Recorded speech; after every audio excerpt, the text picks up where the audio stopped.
Thank you very much, Virginia. Let's take you to Sydney now, where hundreds turned out last night to protest against that decision to project advertising for the Everest horse race onto the sails of the Sydney Opera House. New South Wales Greens MP Jenny Leong helped organise the demonstration, and she joins us now from outside Opera House. A very good morning to you, Jenny Leong. So we had the barrier draw duly projected onto the sails last night. We all saw the numbers, we all saw the colours. So was the demonstration a bit of a failure?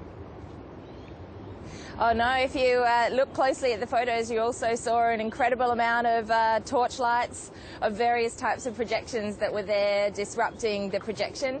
But what you heard, if you were on the ground on the forecourt, and I would go to as far as to say thousands of people chanting, and they were chanting voices that made it very clear that they weren't going to let the bullies win in this case. They weren't going to let the people that have the money control our city and project these kind of things on the iconic Opera House without a good struggle and a fight, and they certainly came out in force last night with their mobile phone torches and a whole range of other lighting devices. We're just showing some pictures of the protest now last night. I hear your point, Jenny Leong, but again, it happened.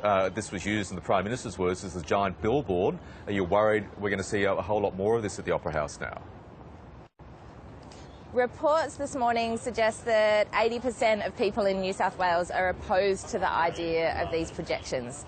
Hundreds of thousands of people signed a petition started by one guy that was concerned about the bullies getting their way in New South Wales by basically forcing the people that are supposed to run the state to capitulate to the big powers that be.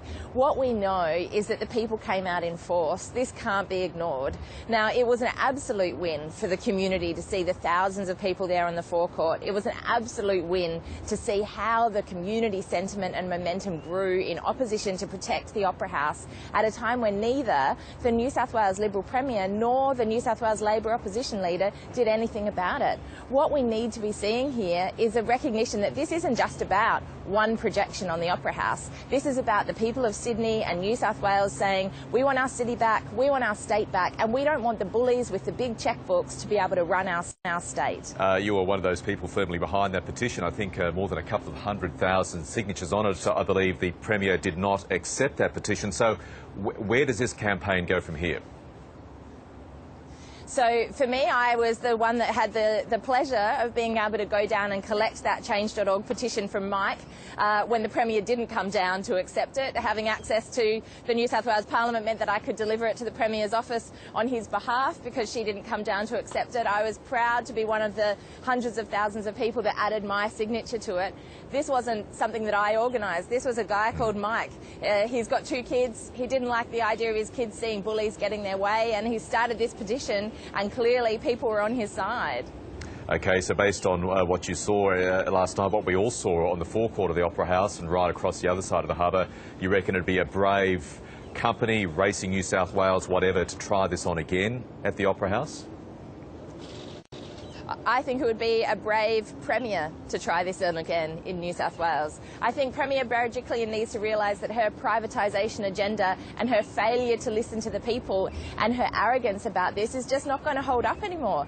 These were not the usual suspects that come out at a protest. These were community members coming to shine a light on what they know is the historical corruption that has happened in New South Wales, the influence of big political party donations on both the Liberal and Labor and National parties in this state. And they've had enough. They've drawn a line in the sand and they've said, we want our house back, we want our city back, we want our state back.